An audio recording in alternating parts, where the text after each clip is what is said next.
Philippe Verdol nous a rejoint sur le plateau. Bonsoir. Bonsoir. Et merci d'avoir accepté notre invitation. Vous êtes universitaire. Alors, que retenir de ces dernières études? Quelle est la grande nouveauté, finalement? D'accord. Alors, je voudrais faire 3 observations au préalable, parce que il faut pouvoir croiser les informations de cette étude avec des données sanitaires. On va prendre des données officielles. L'étude Timoun qui a été menée, elle a montré que les enfants guadeloupéens exposés au chlordécone dans le ventre de leur mère sont susceptibles de perdre entre 10 et 20 points de QI. Entre 10 et 20 points de QI, ce qui est absolument énorme. Alors, on va avoir deux populations d'enfants, alors, c'est ça? On va avoir une drôle de population d'enfants, c'est ça qui monte.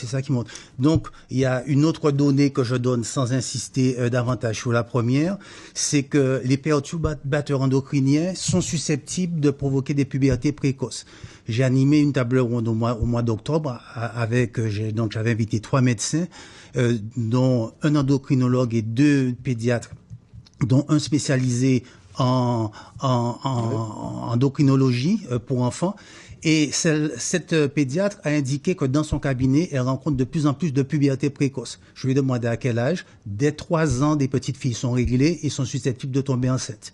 D'accord? Donc, socialement, ça pose plein de problèmes. Je vais pas insister davantage là-dessus. Et puis, il y a par exemple des observations comme ont fait des infirmières du Sud Basse-Terre qui montraient que il y a des enfants dans des classes normales, donc maintenant ça leur pose un problème. Ces enfants ne connaissent pas la différence entre en haut, en bas, avant, après, ils peuvent pas distinguer les couleurs, dessus, dessous. Ils savent pas parfois s'ils sont garçons, s'ils sont filles. Bon, donc c'est le profil qu'on a.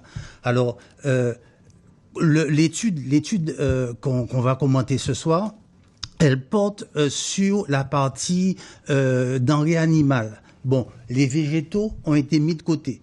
Et les végétaux, pourtant, ils posent eux aussi problème parce que nous sommes en dérogation par rapport aux tolérances européennes. D'accord. Et donc, l'association dont je suis président a décidé d'aller en justice. Et pour ça, nous sommes en démarche de financement participatif. Alors, on va y revenir aux demandes de réparation. Mais... oui, mais je donne juste la précision parce que je ne sais pas comment ça se termine. Allez-y. Donc, il est important que chaque Guadeloupéen, chaque Martiniquais puisse pouvoir faire son apport sur le site KISBankBank, KIS 2 fois, BankBank BAN, KI2S 2 fois, BNK, et vous tapez chlordécone.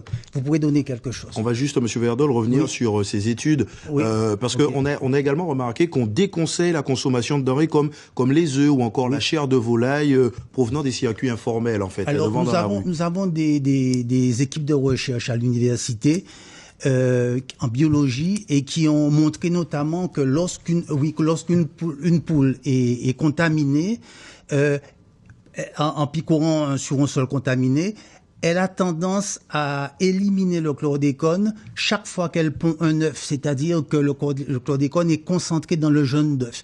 Alors que la tolérance peut être de 20 microgrammes par kilo de matière fraîche, on trouve des œufs avec le jaune contaminé à 1000 microgrammes. Est-ce que justement cette prudence n'arrive pas, ces conseils de prudence n'arrivent pas trop tard finalement? Alors la réponse que je fais à ça, c'est que jusqu'à il y a 3-4 ans à peu près, les préfectures de Guadeloupe et de Martinique organisaient des sessions d'information pour la société civile, les associations. Ça a été purement et simplement supprimé. Donc il n'y a pas d'information là-dessus. Et voilà quoi. Le plan chlordécone 3 n'a jamais été présenté aux Antilles. Toujours pas, oui. Non, il n'est pas présenté. Il est en application depuis 2005, voté en 2014, mais jamais présenté. Donc pour vous, tout ça arrive trop tard finalement? Non, c'est-à-dire quelle serait la solution aujourd'hui? Donc il faut effectivement informer la population et puis il faut investir. Il faut investir pour ne pas baisser les bras comme on le voyait dans le reportage. William Dapp, qui était ancien président du plan chlordécone, du comité scientifique international du plan chlordécone, lorsqu'il a retrouvé sa liberté de parole, il a indiqué que la dépollution était difficilement envisageable parce que 400 000 habitants en Guadeloupe, 400 000 habitants en Martinique représentent un marché trop petit pour les multinationales. Donc nous devons nous battre, la société civile, pour que cette dépollution puisse effectivement avoir lieu. On aura compris le message. Merci beaucoup, M. Verdol, d'être venu sur le plateau. Merci beaucoup.